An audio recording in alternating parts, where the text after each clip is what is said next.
Ladies and gentlemen.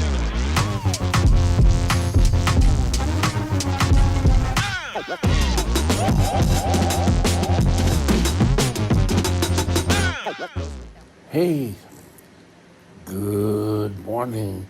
Welcome back to Mike's Diabetes World. Today, I want to talk to you about July 27th, 1921. But first, let's go over a few things. Current blood sugar.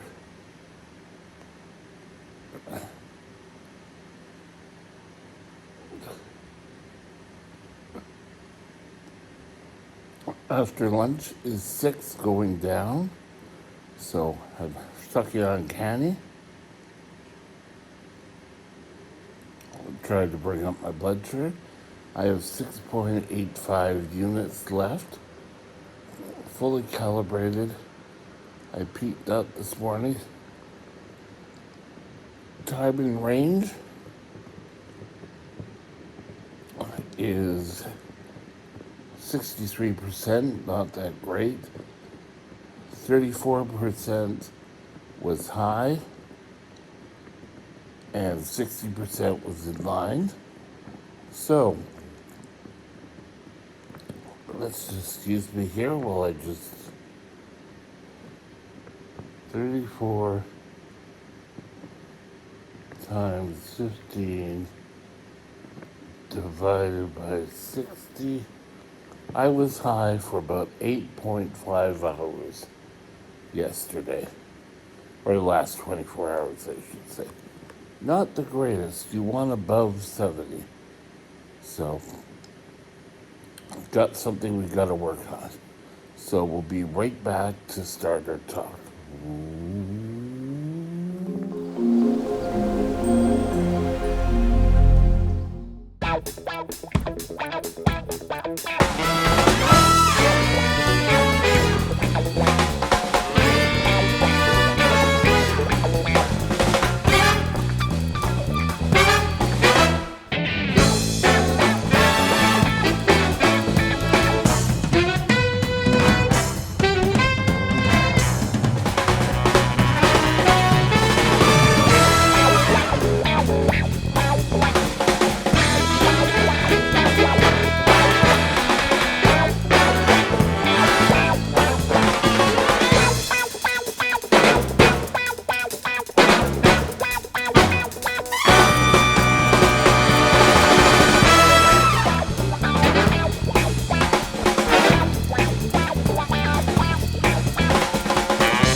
Hey, July 27th, 1921 was the day that all the T1Ds should be thankful for. That was the day insulin was developed. That was 103 years ago. Boom. Before that date, if you were diagnosed with type 1 diabetes, it was a death sentence. It's kind of like how in our century on how AIDS was. It wasn't catching, but if you got it, there really wasn't any hope. But insulin has gone from a drug that you had to shoot up every 3 to 4 hours to now where we have insulin pumps which give you insulin every 5 minutes. You don't have to sit there and whittle around. I'm currently sitting at 6.2 now. We've gone up 0.2. But it was hard to get any good blood sugars. Thank God for insulin. I really think long and hard that life would really be difficult without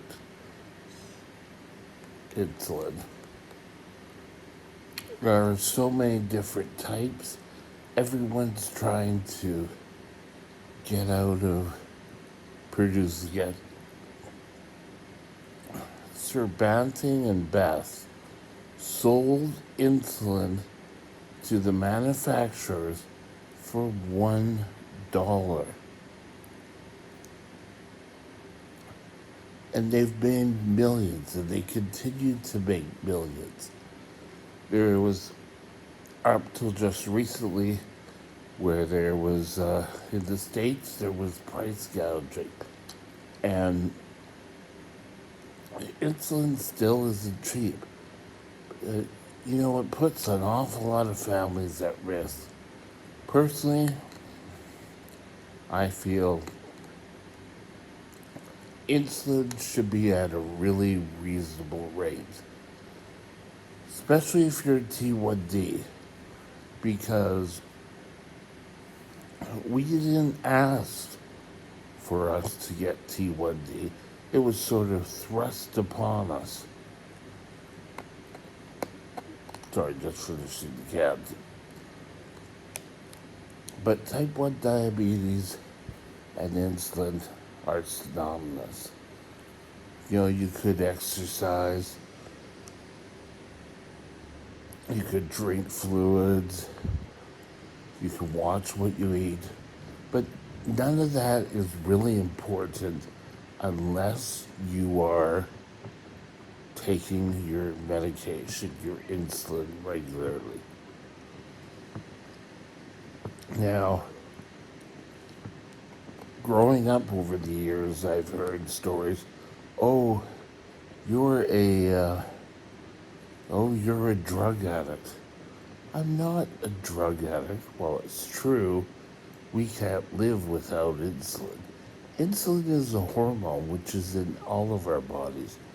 My body and every other diabetic cannot produce this hormone.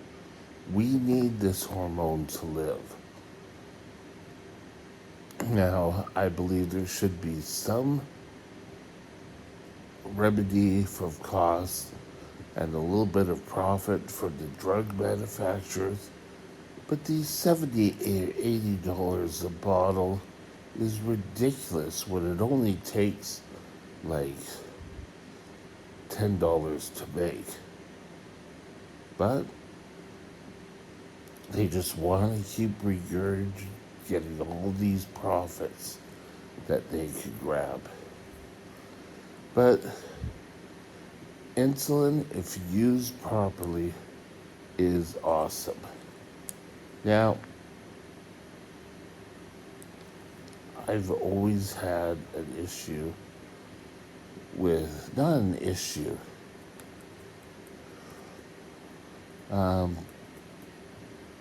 I could take the same amount of insulin each day and I could get different results. So that sucks. But you have to remember that insulin is not a drug to fool around with. You take too much of the drug, you're going to start feeling weak. You're going to start shaking. You're going to start sweating.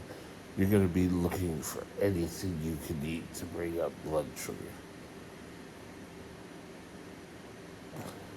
It's not a fun, but it's just like any other drug. I can't understand people who play around with their insulin. There was stories, actually the first sort of negative story I ever heard was about a teenage girls who would restrict the amount of insulin they got so they could keep losing the weight and look felt. Svelte? You look svelte, darling, just svelte. Well, it doesn't work that way. If you lose weight that way, you look drawn, you look tired. Watching what you're eating, keeping the amount of insulin you need low, naturally is the best way to go. Never forget that. Always remember and never forget. Insulin can be your friend, but it needs to be treated with respect.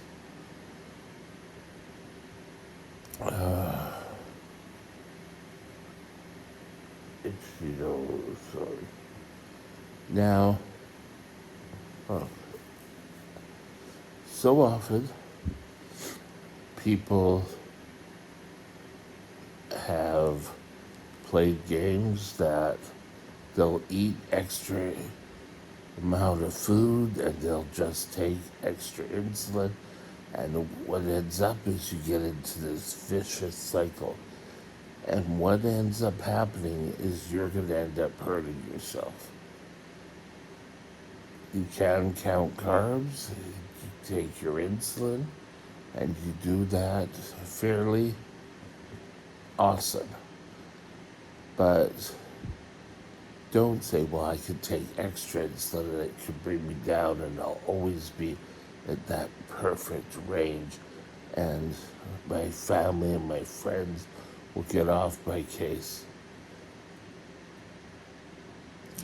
If you're thinking about playing games, it's important that you memorize that the reason why you're doing this should be all about you. Don't play the games with the insulin.